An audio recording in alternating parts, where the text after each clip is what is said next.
Pagkatapos nga ng impressive win ng Golden State Warriors sa kanilang last game laban sa Denver Nuggets, magkakaroon ng team ng back-to-back road games laban sa New Orleans Pelicans at Memphis Grizzlies. At bago pa bumiyahe, inanunsyo na hindi nga dito sumama sa road trip ang kanilang mga player at iilan kagaya ni Kristaps Porzingis. Hanggang ngayon, hindi pa rin naman siya gumagaling kaya mapipilitan ng Golden State na maglaro ng wala ang kanilang big man. Buti na lang hindi rin naman ganun kalakasan ng Memphis at Pelicans na kabilang sa mga pinakamahinang team sa Western Conference.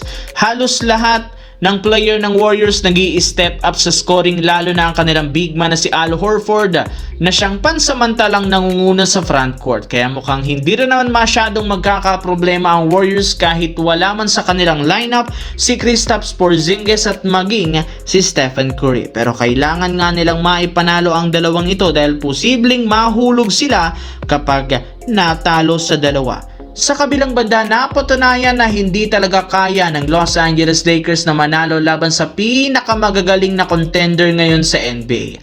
Parati rin naman nga silang natatalo sa tuwing malalakas na kupunan ng kanilang nakakabangga. Kaya dahil dyan, unti-unti nang lumilinaw na kailangan pa rin talaga ng Lakers kumuha ng bagong sentro na makakatulong sa kanilang lineup ngayong season. Ibig sabihin, dapat pa nga silang gumawa ng last move at last player bago pa man sila pumasok sa playoff. Sa madaling salita, kailangan pa nga nilang kumuha ng at least isang bagong player sa buyout market. At kabilang sa mga posibleng kunin ng Lakers dito ang kanilang batang big man na si James Wiseman na isa rin naman ganap na free agent ngayon matapos ma-waive ng Indiana Pacers.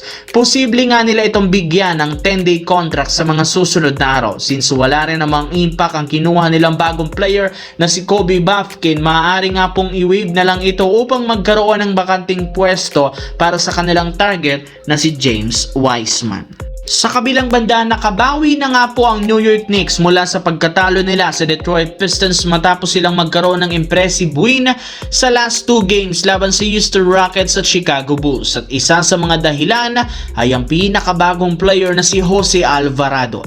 Bagamat nag-i-struggle ito sa kanyang opensa sa huling dalawang laro, buhay na buhay pa rin ang kanyang depensa lalo sa crucial minutes. At dahil sa performance nito, siya nga ang ginagawang sixth man ng Knicks. Nasa pawan na rin naman niya dito ang dati nilang sixth man na si Jordan Clarkson na naibalitang posibleng ma-waive o tanggalin ng Knicks sa mga susunod na araw bago matapos ang February. Balak nga ng team kunin si TJ Warren bilang replacement nito. Tatlong magkakasunod na games na naman ngang naka-DNP o hindi pinaglaro ng Knicks si Clarkson, kaya hindi talaga malabong tuluyan itong matanggal sa kanilang team as soon as possible bago magumpisa ang Marso sa susunod na linggo.